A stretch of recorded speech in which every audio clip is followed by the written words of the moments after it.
हरि ओम। कृते प्रतिकृतं कुर्याद्विषिते प्रतिहिंसितं तस्मात् तत्र दोषं न पश्यामि शठे शाठ्यम समाचरेत। सामान्यतः मेरे जो पोस्ट होते हैं वो पत्र के पठन पाठन से संबंधित होते हैं, परंतु आज मैं उद्विग्न हूँ।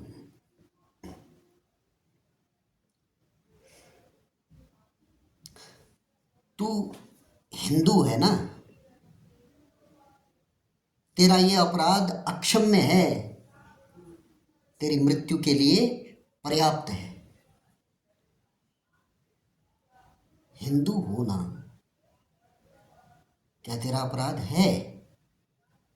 निश्चित अपराध है, जिसको हर कुछ समय बाद बता दिया जाता है कि तेरा हिंदू होना अपराध है। क्यों?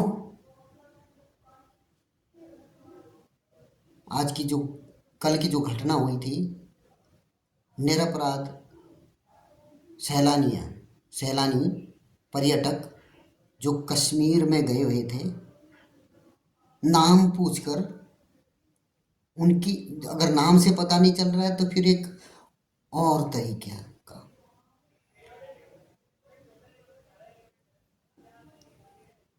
कि उसका अधोवस्त्र उतार कर पता किया गया कि हिंदू है कि नहीं है, और अगर हिंदू है तो मार दिया गया नाम पूछकर।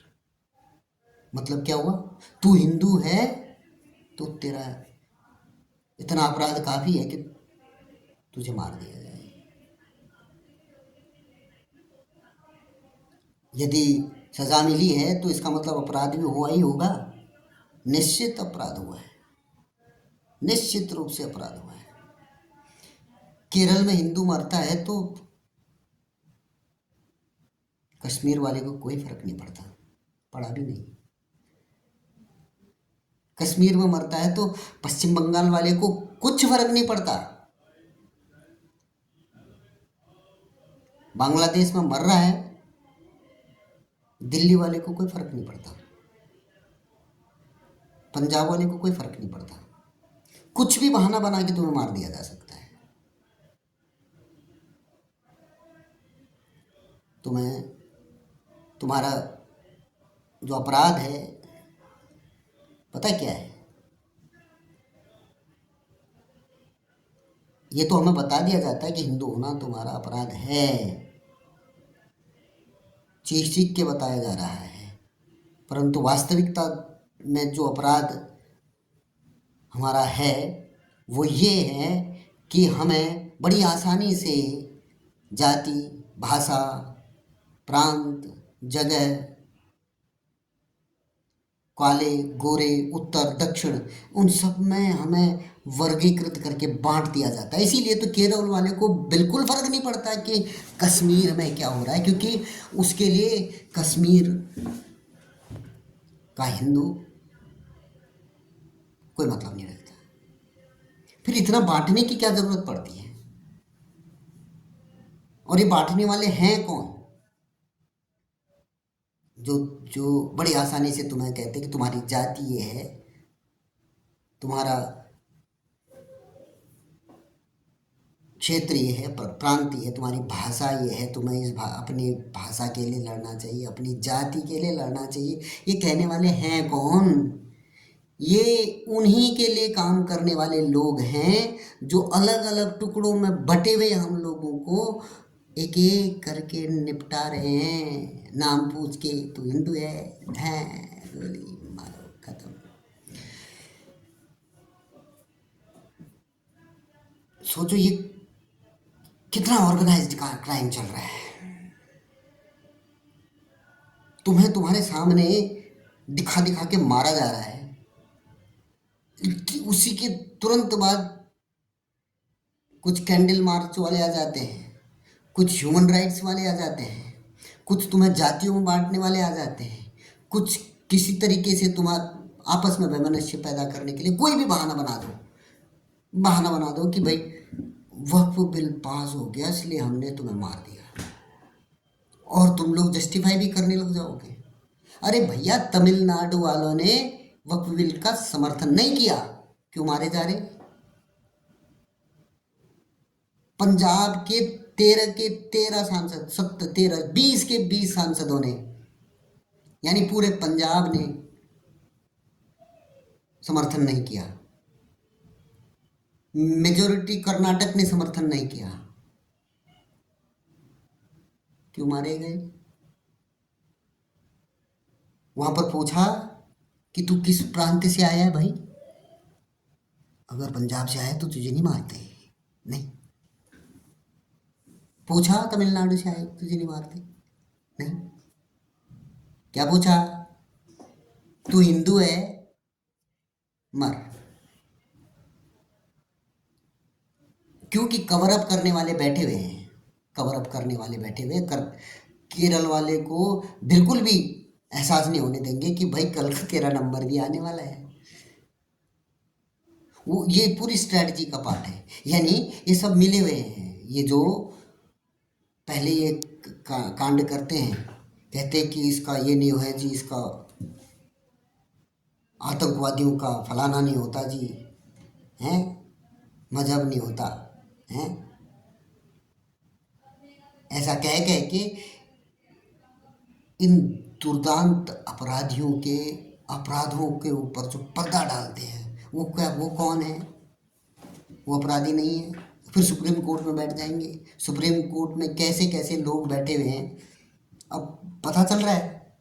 आज तक पता नहीं कैसे मुगालते में रहते थे कि सुप्रीम कोर्ट है न्याय का मंदिर, ये वो। बिल्कुल बोगस, बिल्कुल बायस लोग बैठे हुए हैं वहाँ पर। पहले से तय होता है कि इतने में इतना, 8-10 लोग पहले से दलाल बिठाए रखते हैं, जो टॉप वकील नाम के दलाल होते हैं, उनके माध्यम से दलाली की जाती है। क्योंकि वही उनके उनके कोर्ट में खड़े होने का मतलब, जो जो वो चाहते हैं वो जस्टिस मिलेगा। या फिर एनजीओ वाले आ जाएंगे काम बिगाड़ने के लिए। पता है क्यों? क्योंकि तुम्हारा अपराध है कि तुम जैसे ये बांट रहे हैं वैसे बट रहे हो। तुम्हें नहीं मालूम, लेकिन इन्हें मालूम है कि तुम इकट्ठे हो गए, तुम एक हो गए, एक साथ एक दिशा में चलने वाले हो गए, तो इस दुनिया में जो सच्चाई है उसकी विजय करके छोड़ोगे। जितनी भी ये बुराइयां हैं, इनका अस्तित्व समाप्त हो जाएगा।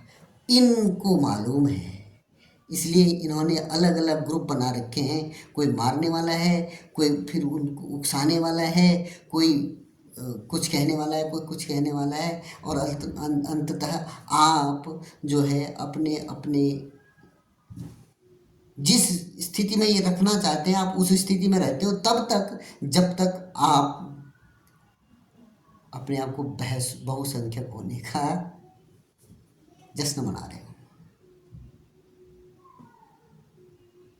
मैं बड़ा उद्विग्न हूँ, बड़ा उद्विग्न हूँ। मुझे मतलब नहीं कि कैसे कहा जाए। अरे 1000-1500 साल हो गए भाई, हम जैसे जैसे बंटते रहे वैसे वैसे खत्म होते रहे। आज भी क्यों नहीं समझ रहे?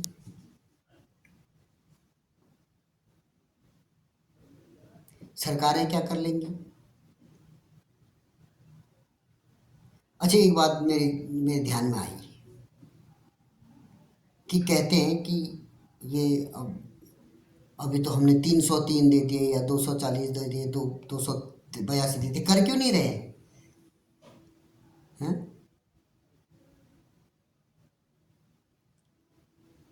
इतने सारे मुद्दे हैं, इनको सॉल्व क्यों नहीं कर रहे? भाई साहब, भाजपा के मुद्दे में भाजपा के जो योजना थी, जो उनका शपथ पत्र होता है, 1980 से जो कोर विषय थे, 370 हटाना, 1980 श्री राम मंदिर की स्थापना करना, कॉमन सिविल कोड लाना, भाजपा को तो स्पष्ट था। परंतु जब तक ये मुद्दे भारत के मुद्दे नहीं हुए, तब तक उस पर कुछ काम नहीं हो सकता था। हालांकि भाजपा इस बीच में कई बार सत्ता में आई गई, परंतु वो तभी काम कर सकती थी जब आप उसको उस लायक समझती, यानी कि आप उसको 303 लेके उस स्थिति में लेके आए कि वो येन केन प्रकारेण 370 हटा सके। उन्होंने हटाया, वो नहीं मुद्दे से भटके। आपका ये मुद्दा नहीं था, आपका मुद्दा आज भी नहीं है कि हम एक हों। आपका मुद्दा आज भी नहीं है कि जो ये अनाचार अत्याचार हो रहे हैं इसके खिलाफ सख्त कार्यवाही हो।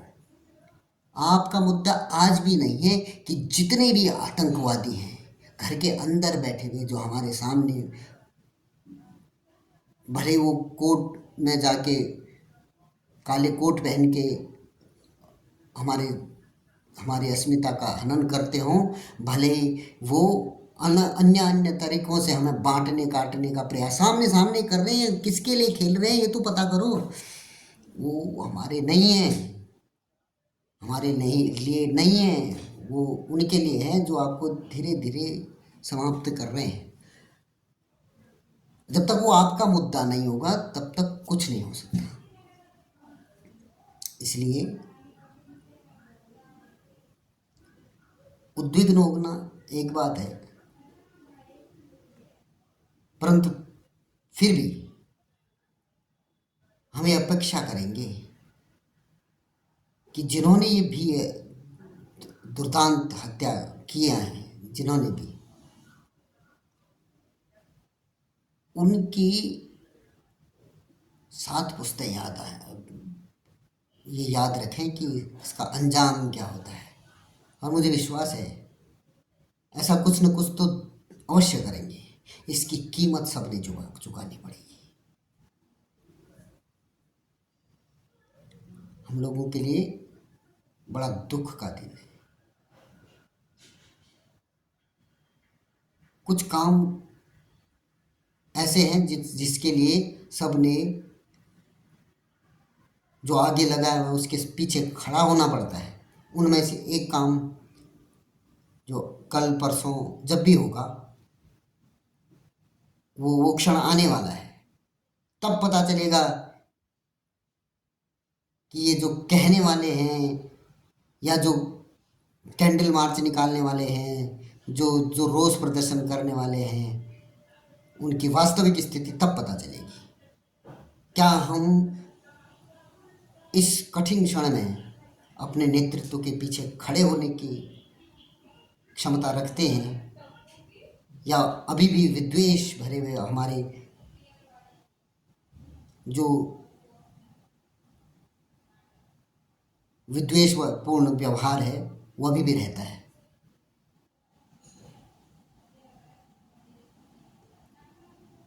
ये देखने वाला विषय है। मैं आज कुछ पति संदेश पत्रिका का पाठन का जो हमारा अभियान है, मैं आज उसमें कुछ नहीं करूँगा क्योंकि आज मनस्थिति वैसी नहीं है। परंतु मुझे विश्वास है कि ये सोए हुए हिंदू कभी तो जागेंगे। ये सोए हुए हिंदू जिस दिन जागेंगे, किसी का बुरा करने के लिए नहीं, लेकिन कोई हमारा बुरा करे, सोचे, उसकी सामर्थ्य निकालने के लिए, तो किसी न किसी दिन तो जागेंगे। उत्तिष्ठत जागृत प्राप्य परान्य बोधत। जागना पड़ेगा। आज के लिए बस इतना ही। धन्यवाद।